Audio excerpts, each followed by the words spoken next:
एक का आयतन 64 सेंटीमीटर क्यूब है। इसके संलग्न फलकों को मिलाकर एक ठोस बनाया जाता है। तो इससे प्राप्त घनाभ का पृष्ठीय क्षेत्रफल ज्ञात करना है। तो आपने पास दो घन है, एक ये है और एक ये है, इनको आपने जोड़ दिया है, तो इनके जो फलक है वो ज्वाइंट हुए हैं। तो एक का जो आयतन दिया गया वो क्या है, 64 सेंटीमीटर क्यूब है। तो अब आपको पहले इसका भुजा निकालना पड़ेगा एक घन की। तो घन का फॉर्मूला क्या होता है, घन का आयतन आपको दे के रखा है 64 सेंटीमीटर क्यूब। तो घन की भुजा कैसे निकालोगे, घन का आयतन का फॉर्मूला लगाकर। तो घन का आयतन क्या है, ए का क्यूब। आपको घन का आयतन देकर रखा है 64 बराबर ए का क्यूब।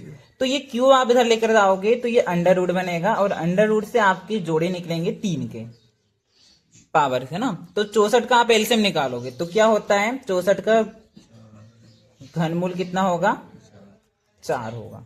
तो आपके पास ए की भुजा कितनी आ गई है, 4 आ गई है, 4 सेंटीमीटर। तो आपकी जो लंबाई है, चौड़ाई है, देखो ये चौड़ाई आपकी 4 है, लंबाई आपकी 4 है, और ये जो इसकी लंबाई 4 को अपन प्लस करेंगे तो घनाभ की जो लंबाई होगी वो कितनी हो जाएगी, 8 हो जाएगी। तो यहां से यहां तक टोटल आपकी 8 हो गई है।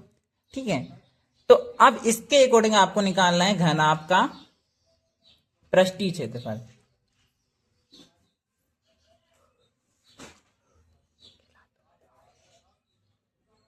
इसका फॉर्मूला क्या होता है, 2 कोष्टक में लंबाई इंटू चौड़ाई प्लस चौड़ाई इंटू ऊंचाई प्लस ऊंचाई इंटू लंबाई।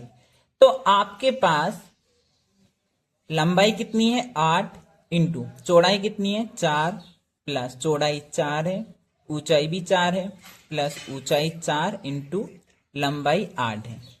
अब आप अंदर सोल्व करोगे, 8 का इंटू 4 में करा 32, 4 दूनी 16, और ये भी आपका कितना आया 32। अब इनको आप कर दो अंदर वाले को प्लस, तो कितना आएगा 10 की 0 हंसलाई 1 9 6 7 8। अब इसका मल्टीप्लाई करोगे तो 160 सेंटीमीटर स्क्वायर।